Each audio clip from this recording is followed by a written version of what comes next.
Labai dažnai pastebiu bendraujant su moterim, merginom apie veiklą FEME, tai baimės, kurias aš irgi kažkada turėjau. Tai viena iš tų baimių, labai plati, labai gaji baimė yra, aš nemoku, aš nesugebėsiu.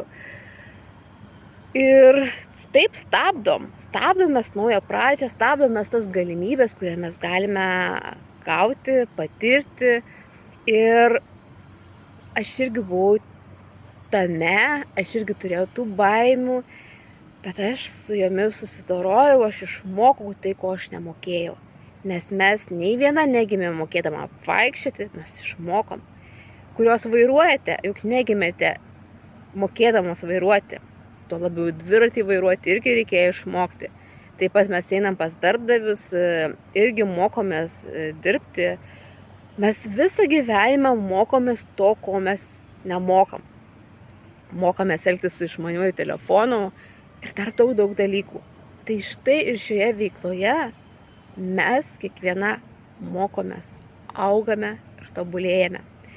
Tai jeigu kažko mes nemokam, tiesiog sėsti, paklausti, kur aš galiu išmokti, pas ką galiu kreiptis, kad mane išmokintų.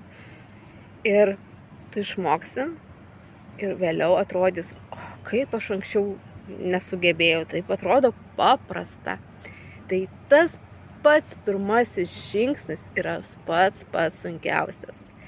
Tad kviečiu tave online kavos, kurio metu pasikalbėsime apie baimės, kurios tave varžo, ir apie galimybės veikloje, kurioje aš mėgaujuosi, ir kviečiu pradėti mėgautis ir tave. Tai tiesiog neįpareigojantis skambutis, kurio metu pati nutarsi, ar ši veikla tau, ar vis dar baimės tave valdo. Tad lauksiu tavo žinutės.